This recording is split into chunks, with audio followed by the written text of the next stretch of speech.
Saudara, hari ini kita memperingati kenaikan Tuhan kita Yesus Kristus ke surga.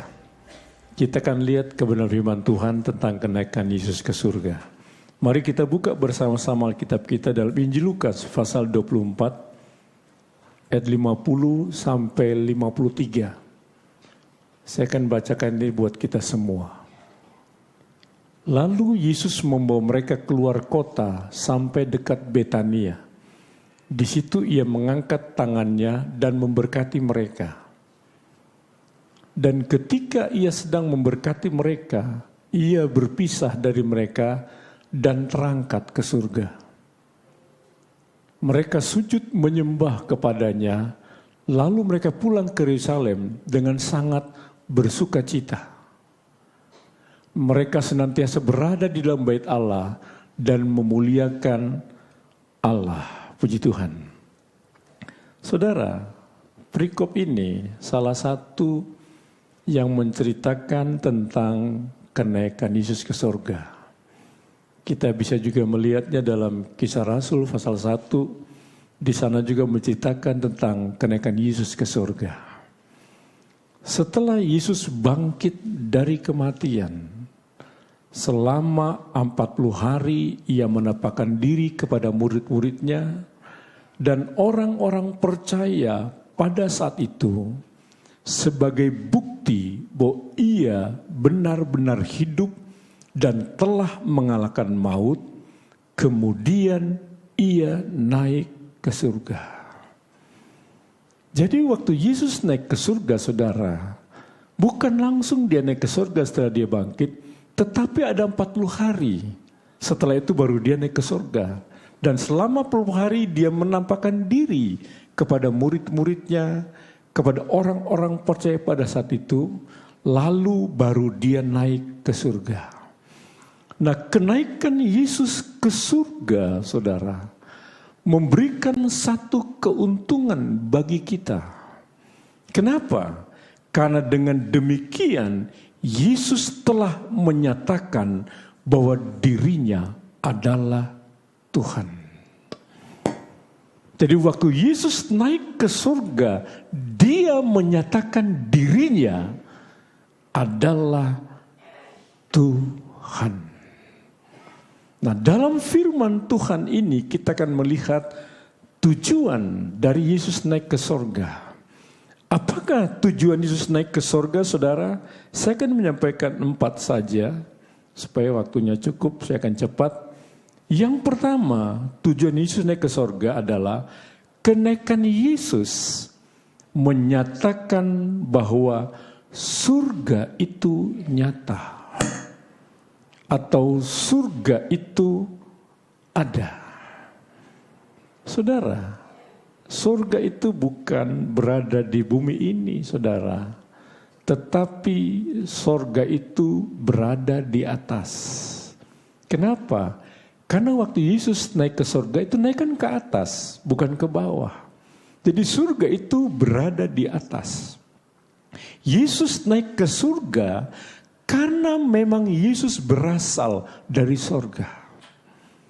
Yesus bukan berasal dari dunia ini, dia berasal dari surga. Waktu dia datang ke dalam dunia, dia berasal dari surga. Setelah dia selesaikan misinya, mati dan bangkit, lalu dia kembali lagi ke surga, ke tempat asalnya. Nah, saya mau katakan kepada kita semua, Yesus naik ke surga, saudara, itu untuk memerintah. Yesus menjadi penguasa di sorga dan di bumi. Dari sorga ia mengontrol kehidupan kita. Dia tahu pergumulan kita, dia tahu segala sesuatu karena dia yang memerintah dan mengendalikan segala sesuatu. Jadi waktu Yesus naik ke sorga, firman Tuhan katakan dia duduk di sebelah kanan Allah Bapa. Kata sebelah kanan itu, saudara, bukan bicara ada 2 Allah. Satunya Bapa, satunya Yesus, bukan. Sebelah kanan itu bicara daripada kekuasaan. Jadi waktu Yesus naik ke surga, dia diberikan kekuasaan tertinggi. Dan dari sanalah dia memerintah kita. Jadi saudara, waktu Yesus naik ke surga, menyatakan bahwa surga itu nyata. Bukan katanya saudara, bukan katanya, bukan cerita kosong, bukan mitos. Surga itu nyata karena Yesus naik ke surga, ke tempat asalnya. Coba kita melihat Yohanes 8 ayat 23. Apa yang ditulis di sana? Saya bacakan. Lalu ia berkata kepada mereka, kamu berasal dari bawah, aku dari atas. Kamu dari dunia ini, aku bukan dari dunia ini. Bawah itu menunjuk pada dunia ini. Siapa kamu? Saya dan saudara murid-muridnya yang pada saat itu hadir. Kamu berasal dari bawah. Aku bukan berasal tapi dari atas. Atas itu apa? Surga. Ini bukti saudara, Yesus berasal dari surga setelah dia selesaikan tugasnya dan dia harus kembali ke tempat asalnya, yaitu surga. Satu lagi kita lihat Yohanes 3 ayat 31. Siapa yang datang dari atas adalah di atas semuanya. Siapa yang berasal dari bumi termasuk pada bumi dan berkata-kata dalam bahasa bumi. Siapa yang datang dari sorga adalah di atas semua. Ya. Ini saudara, Yesus naik ke surga berarti dia di atas semuanya. Artinya tidak ada yang melebihi Yesus kita. Dia di atas semuanya, penguasa langit dan penguasa bumi. Tidak ada kuasa yang bisa mengalahkan kuasa Yesus. Karena dia berasal dari atas, di atas semuanya dia. Semua yang ada di bumi ini, siapakah dia? Yesus di atas semuanya. Itu sebabnya kita bangga saudara. Kita percaya kepada Yesus. Dia berikan jaminan keselamatan buat kehidupan kita. Waktu dia naik ke surga, itu menyatakan surga itu nyata atau surga itu ada. Yang kedua saudara, tujuan Yesus naik ke surga untuk menyediakan tempat bagi kita. Coba kita lihat Yohanes 14 ayat 1 sampai 3. Saya akan bacakan ini buat kita semua. Janganlah gelisah hatimu, percayalah kepada Allah, percayalah juga kepadaku. Di rumah Bapakku banyak tempat tinggal, ini bicara surga. Jika tidak demikian, tentu aku mengatakannya kepadamu, sebab aku pergi ke situ untuk menyediakan tempat bagimu.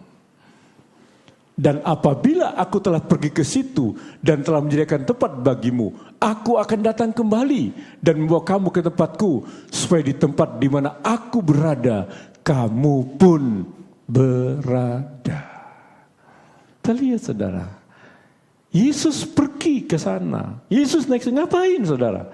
Menyediakan tempat bagi kita.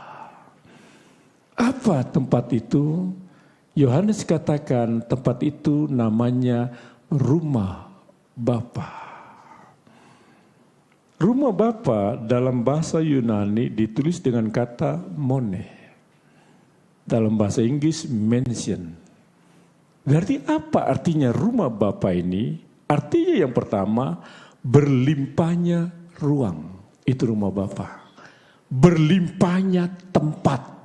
Itu rumah Bapa. Lalu yang kedua, keabadian dari tempat tinggal. Rumah Bapa itu tidak sama dengan rumah dalam dunia ini, saudara. Orang kan kalau cari rumah kan, apalagi dia orang yang mampu, punya banyak uang, dia bisa beli rumah yang bagus, yang mahal, yang tepat, katanya tempat yang paling terbaik. Villa kah, apartemen kah, dan sebagainya. Dia beli, ini yang terbaik, yang termahal. Tetapi semua fana, saudara, semua fana. Rumah sebagus apapun itu fana. lama-lama dia akan lapuk dan rontok, saudara. Tetapi rumah Bapa itu tidak. Rumah Bapa itu adalah rumah tempat keabadian. Rumah Bapa itu berlimpahnya ruang di sana, berlimpahnya tempat. Berarti saudara, surga itu tempat yang sangat luas, sehingga cukup untuk semua orang percaya tinggal di sana. Berapapun banyaknya orang percaya, di dalam surga itu tempatnya menampung semua orang percaya. Orang yang percaya kepada Yesus disarok di sana, saudara. Kenapa? Surga itu tempat yang sangat berlimpah. Siapapun orang percaya bisa tinggal di sana. Nah, surga itu menunjukkan tempat yang permanen, saudara, yang tidak berubah-ubah. Dan surga itulah Tuhan sediakan buat saudara dan saya. Kenapa Yesus naik ke surga? Untuk menjadikan tempat bagi kita. Di mana aku berada, kamu pun berada. Pertanyaannya, mengapa Tuhan Yesus menyediakan tempat bagi kita di surga? Kenapa, saudara? Saya jawab, karena dunia ini bukanlah tempat tinggal kita yang sesungguhnya. Tangkap itu, saudara. Dunia ini bukan tempat tinggal kita yang sesungguhnya. Artinya seluruh manusia hanya sementara tinggal di dunia ini. Ada satu tempat yang Tuhan sediakan bagi kita, yaitu apa? Surga.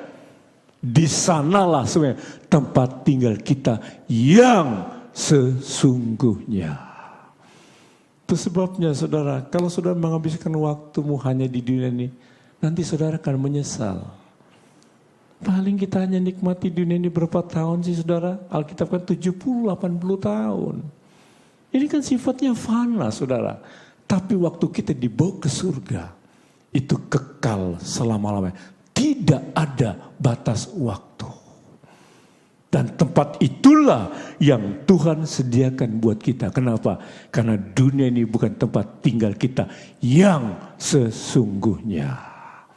Coba kita melihat Filipi 3 ayat 20. Saya bacakan. Karena kewargaan kita adalah di dalam surga. Dan dari situ juga kita menantikan Tuhan Yesus Kristus sebagai Juru Selamat. Kewargaan kita di mana, saudara? Di surga, saudara. Siapa kita tuh? Saya dan saudara. Siapa kita tuh? Orang yang percaya kepada Yesus. Kewargaan kita tuh di surga. Itu sebenarnya. Berarti apa dunia ini? Tempat yang sementara.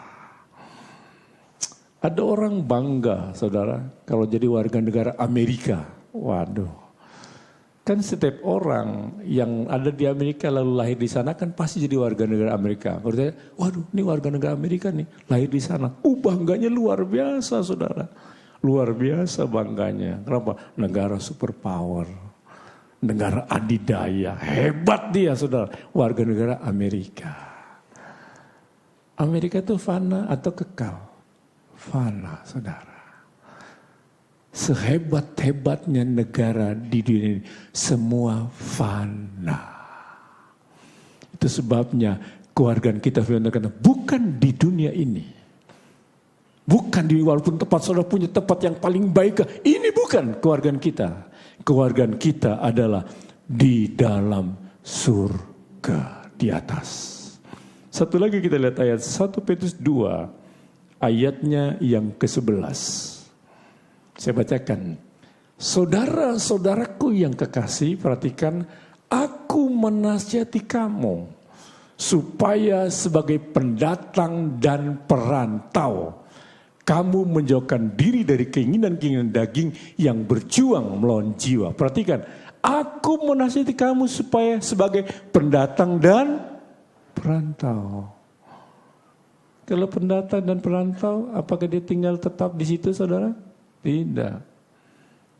Misalnya saya merantau ke satu tempat, dan saya nggak akan selamanya seperti itu, saya pasti balik lagi ke tempat saya, saudara. Saya pernah praktek pendeta saya di Tangerang 2 tahun, itu balik lagi saya ke sini, saudara. Karena bukan sana tempat saya di sini. Saudara pergi kerja pun di luar kota kah, di tempat yang manakah, di provinsi manakah, di negara manakah, saudara pasti kembali kah? Itu tempat saudara cuma merantau, tempat saudara cuma kerja, kembali lagi saudara ke tempat asalmu. Firman Tuhan katakan kita orang percaya di dunianya pendatang perantau. Berarti satu kali kelak kita akan tinggalkan dunia ini kemana, saudara? Surga. Karena Yesus naik ke surga menjadi tempat buat kita. Dan surga itu bukan di bumi ini, tetapi di atas. Tempat yang sangat luas, saudara. Di mana semua orang percaya di seluruh dunia yang percaya bisa tinggal di sana. Saudara bisa bayangkan betapa luasnya surga itu. Betapa luasnya. Berapa bisa menampung orang di sana, saudara. Firman Tuhan katakan rumah Bapa itu tempat yang sangat luas. Di sanalah Tuhan sediakan buat saudara dan buat saya. Yang ketiga, tujuan Yesus naik ke surga.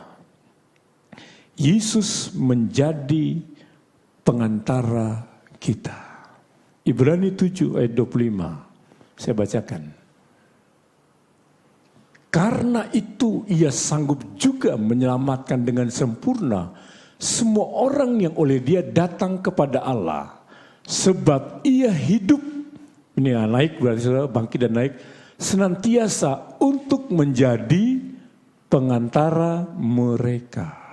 Siapa mereka? Orang percaya. Siapa mereka? Saya dan saudara.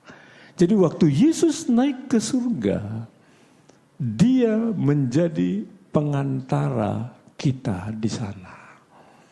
Pertanyaannya apa sih pengantara itu, saudara? Saya jawab, pengantara itu adalah seorang yang bertindak. Seorang yang bertindak sebagai penengah yang berusaha mempengaruhi perselisihan di antara dua pihak demi mencapai sebuah kesepakatan. Itu pengantara. Dia penengah, saudara. Dia coba mendamaikan dua pihak supaya ada kesepakatan di sana. Nah, Yesus menjadi pengantara di surga untuk apa? Untuk membela dan membenarkan kita di hadapan Allah yang kudus. Waktu Yesus naik, dia jadi pengacara, dia jadi pembela kita. Dia supaya membenarkan kita di hadapan Allah yang kudus, saudara. Kenapa Yesus membela kita? Ada apa? Kenapa kita perlu dibela, saudara? Pasti ada sebabnya. Kenapa kita perlu dibela? Wahyu 12 ayatnya yang ke-10. Apa ini tuh di sana? Saya bacakan. Dan aku mendengar suara yang nyaring di surga berkata, sekarang telah tiba keselamatan dan kuasa dan pemerintahan Allah kita dan kekuasaan Dia yang diurapinya, karena telah dilemparkan ke bawah pendakwa saudara-saudara kita yang mendakwa mereka siang dan malam di hadapan Allah kita. Kenapa Yesus jadi pengantara? Ada yang mendakwa kita, saudara. Ada yang menyalahkan kita di sana. Ada oknum yang selalu menyalahkan kita. Berbuat ini salah, berbuat ini salah dan sebagainya. Siapa oknum? Iblis, saudara, iblis. Dia kan masih ada, saudara. Dia bisa naik turun. Dia masih bisa dari sorga, misalnya dari bumi. Waktu di sorga dia dakwa kita. Lihat itu. Si A begini. Itu si B begini. Dia berbuat ini, begini. Bagaimana dia layak menjadi pengikutmu? Oh, disalahkan oleh iblis. Kita ini, saudara. Lalu Yesus, karena ada dia jadi pengantara. Dia membela kita. Benar, dia berbuat ini, dia berbuat ini, dia buat kesalahan ini, dia buat kesalahan ini. Tapi darahku sudah menebus dosa-dosa mereka. Inilah Yesus, saudara. Dia jadi pembela dan penolong kita di surga. Luar biasa, saudara. Di bumi dia pikirkan kita. Di sorga juga dia memikirkan kita. Coba tanya kepada dirimu. Apakah engkau juga mikirkan Tuhanmu dalam hidupmu? Apakah engkau hanya mikirkan pekerjaanmu dan bisnismu? Hanya saudara yang bisa jawab. Yesus di bumi dia pikirkan murid-muridnya. Di sorga pun dia pikirkan murid-muridnya.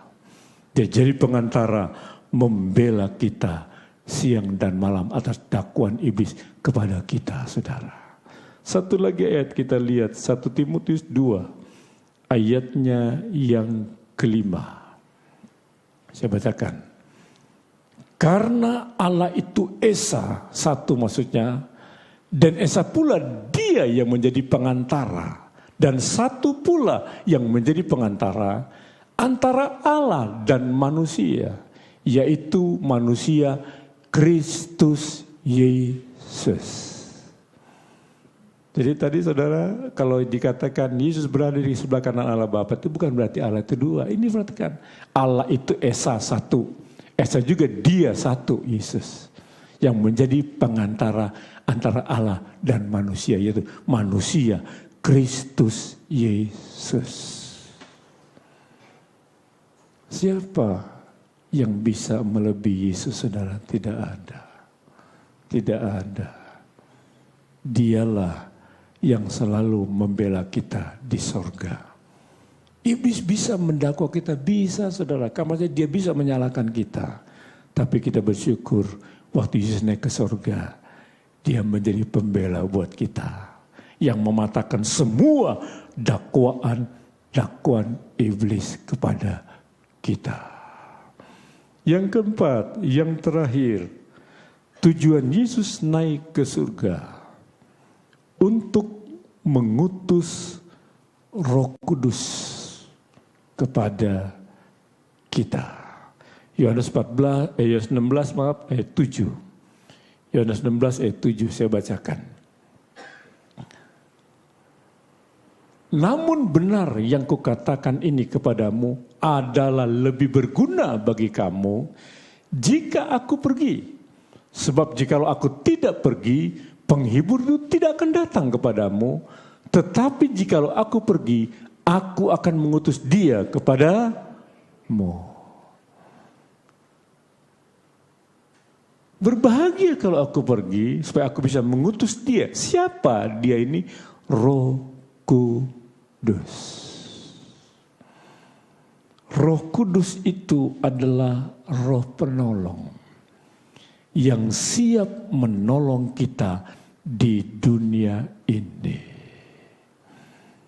Kita sebagai orang percaya yang tinggal di dunia ini tidak akan pernah mampu menghadapi cobaan demi cobaan yang ingin menjatuhkan kita di dalam dosa. Kita tidak akan mampu, saudara.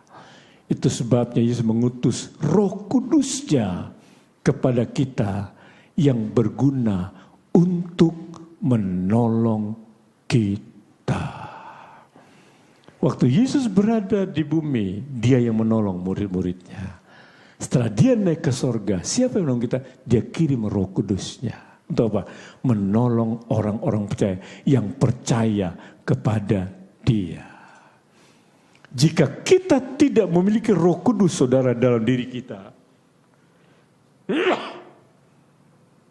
kita tidak akan mampu menghadapi cobaan dan tantangan hidup, sehingga sangat mungkin kita jatuh ke dalam dosa. Kalau kita tidak memiliki kuasa Roh Kudus dalam hidup kita, kita akan mudah jatuh di dalam dosa, dan kita tidak akan mampu menghadapi segala cobaan tantangan hidup yang datang dalam kehidupan kita. Dan Yesus tahu, kalau tidak ada yang menolong murid-muridnya di dunia, mereka tidak sanggup hidup di dunia ini. Yesus berikan dan utus Roh Kudusnya untuk apa? Sebagai penolong bagi murid-muridnya. Nah, ada dua wujud saudara dari Roh Kudus itu. Yang pertama, wujud Roh Kudus pertama adalah seperti angin. Roh Kudus itu seperti angin. Angin itu gambaran saudara, nafas kehidupan yang dihembuskan Tuhan. Itu angin. Nafas kehidupan yang dihembuskan Tuhan. Dan angin itu punya sifat, saudara. Apa sifat daripada angin? Pertama, udara untuk bernafas. Kalau tidak ada angin, kita tidak bisa bernafas dengan sehat, saudara. Sebabnya kan kalau orang sakitnya akut antara hidup dan mati, dibantu dengan oksigen kan? Supaya dia bisa lagi bernafas. Supaya lagi dia bernafas. Nah, itulah sifat angin. Yang kedua, sifat angin itu tidak nampak. Siapa yang bisa melihat angin? Enggak ada yang bisa lihat angin. Tidak nampak dia. Namun gerakannya dapat dirasakan. Dan ada di mana-mana. Kemana saja kita pergi, kita bisa bernafas. Ada angin di sana. Dan Roh Kudus itu digambarkan seperti angin. Yang ada di mana-mana, yang siap bersama dengan kita. Waktu Roh Kudus ada dalam kehidupan kita, dia siap menolong kita menghadapi apapun dalam hidup ini, saudara. Karena bukan kita yang menghadapi, tapi kuasa Roh Kudus yang ada yang menghadapi semua yang datang dalam hidup kita. Dan kuasa Roh Kudus itu kuasa yang di atas segala-galanya. Kalau dia ada, apa yang kita takutkan dalam hidup ini? Enggak ada, saudara. Enggak ada yang kita takutkan. Karena dia siap menolong kita. Wujud yang kedua dari Roh Kudus adalah seperti api. Apa fungsi api, saudara? Api itu fungsinya membakar, memberi terang, menyucikan, menghanguskan. Itu api. Ada api, saudara, itu bisa membakar. Ada api, bisa dia akan berikan keterangan di dalam kegelapan. Api juga menyucikan, api juga menghanguskan. Wujud Roh Kudus yang kedua adalah api. Artinya, saudara, melalui Roh Kudus kita dapat memahami apa yang menjadi kehendak Tuhan di dalam firman-Nya. Roh Kudus juga sanggup membakar setiap dosa. Roh Kudus juga sanggup menyucikan hati kita, melembutkan hati yang keras, saudara. Hanya dengan Roh Kudus kita dapat hidup dalam kekudusan dan menjadi pribadi yang berkenan kepada Tuhan. Roh Kudus sebagai penolong, dia siap membakar setiap dosa-dosa dalam hidup kita. Dia mampu menyucikan hati kita yang kotor menjadi bersih dan melembutkan hati kita yang keras, saudara. Kan ada orang yang susah sudah dikasih nasihat, benar tidak? Kita kan sering jumpai orang-orang yang kayaknya dablek gitu kan. Dikasih tahu begini nggak mau, begini nggak mau, ini nggak bisa. Susah kita nasihat ini, terutama hatinya keras. Apakah kita bisa ngerubah hati seorang? Nggak bisa, sudah nggak bisa. Kita ngerubah karakter orang nggak bisa. Kalau hati keras itu nggak bisa. Yang bisa mengubah hati yang keras itu hanya kuasa Roh Kudus. Kalau dia orang percaya, waktu dia dengan Roh Kudus bekerja dalam hidupnya, Roh Kudus mengubah dia. Hati yang keras menjadi hati yang lembut. Saya banyak saksikan, saudara, hamba Tuhan di Lampung ini, yang tadinya keras orangnya, susah diatur. Lama-lama dia berubah loh. Lama-lama dia berubah.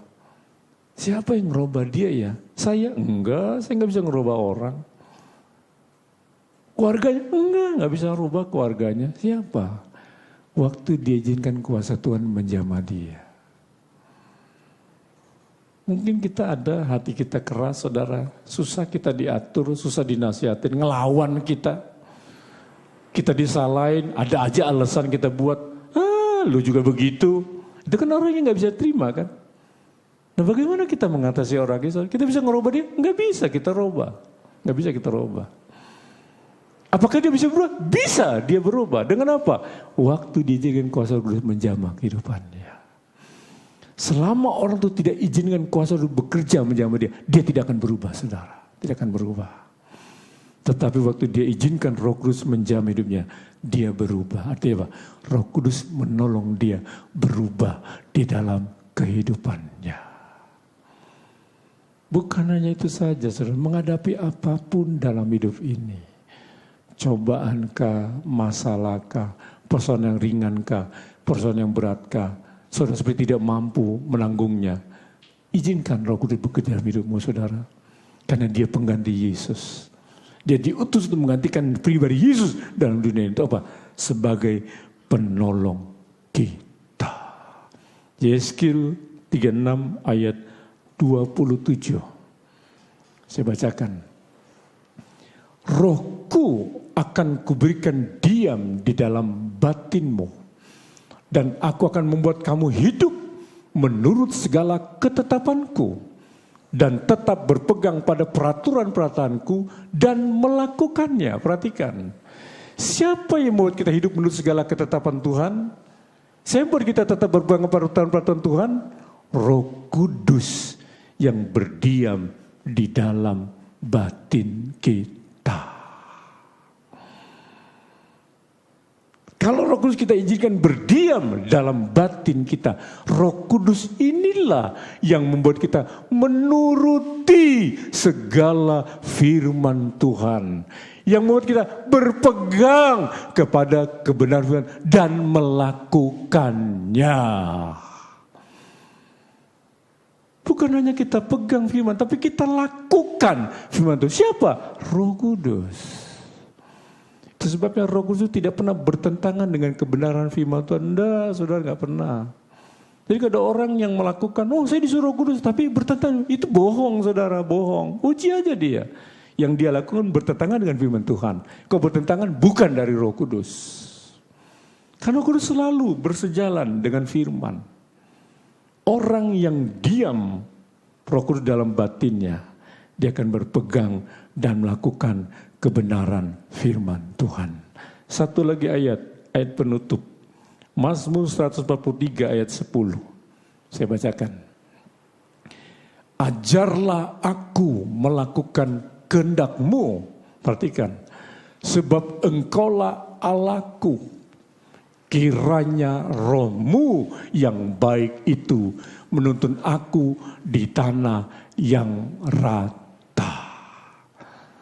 Roh-Mu itu bicara apa? Roh Kudus. Roh Kudus itu roh yang baik menuntun aku di tanah yang rata. Apa tanah rata itu? Melakukan kehendak Tuhan. Siapa yang membuat kita melakukan kehendak Tuhan? Roh Kudus, saudara. Yesus naik ke surga yang keempat untuk mengutus rohnya ke dalam dunia ini. Supaya rohnya berdiam di dalam batin kita. Waktu kita jika Roh Kudus berdiam, dialah yang siap menjadi penolong kita di dalam menjalani hidup ini. Mari kita bangkit berdiri. Haleluya.